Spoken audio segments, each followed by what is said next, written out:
மாமரத்தின் எதிரின்னு சொல்லக்கூடிய மாமர தண்டு துளைப்பானை பாக்குறீங்க. இந்த மாமர தண்டு துளைப்பானுடைய புழுக்கள் தான் நீங்க இப்போ இந்த வீடியோல பாக்குறது.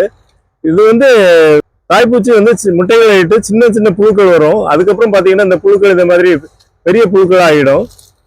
இந்த பெரிய புழுக்கள் ஆகி அது வந்து கூட்டு புழுவா மாறி அதுக்கப்புறம் வண்டாவே திரும்ப பறந்துடும் வெளியே. இது வளர்ந்து அது வண்டானதுக்கு அப்புறம் விளக்கு வெளிச்சத்துல கவரப்பட்டு நம்ம வீடுகளில் கிராமங்களில் பார்த்துருக்கு நிறைய பேர் வாய்ப்பு இருக்கு. இந்த மாதிரி பார்த்துருந்தா கமெண்ட்ல சொல்லுங்க. இந்த புழுவோட தன்மை என்னன்னா, இந்த தோல் பகுதி அதாவது பட்டை அந்த மாமரத்தினுடைய வெளிப்பகுதி முழுவதுமே சாப்பிட்றதுனால ஃபுல்லாகவே பாருங்க நல்லா அது சாப்பிட்டு எல்லாமே அதனுடைய எச்சங்களும் அந்த கழிவுகளும் தான் இருக்கு.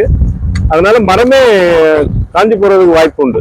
பாருங்க, இது நம்ம இதுக்கு மருந்து அப்ளை பண்றோம்னா இந்த நல்லா சுத்தம் பண்ணிட்டு தான் மருந்து அப்ளை பண்ணணும். வெளிப்பக்கத்துல மருந்து அப்ளை பண்ணோம்னா அது உள்ள போய் புழுக்களை சாகடிக்காது. மருந்து வெளியே ஸ்ப்ரே பண்றதுனாலையும் பயன் இல்லை. அதனால நல்லா கிளீன் பண்ணிட்டு நோக்ரான் மாதிரி உள்ள பூச்சி மருந்துகள் கொஞ்சம் விஷம் தான், ஆனா நம்ம இதை கட்டுப்படுத்தணும்னா அந்த விஷத்தை பயன்படுத்தி தான் ஆகணும். அதுமாதிரி அப்ளை பண்ணோம்னா நம்ம இந்த மரத்தை காப்பாற்ற முடியும். இந்த மாமர தண்டு துளைப்பானை கட்டுப்படுத்துறதுக்கு நோக்ரான் பூச்சி மருந்தோட பைட்டலான் பூஞ்சால கொல்லி மருந்தையும் மிக்ஸ் பண்ணி நம்ம பேஸ்ட் பண்ணியிருக்கோம். ஒரு ப்ரெஷரை தடவி விட்டுருக்கோம்.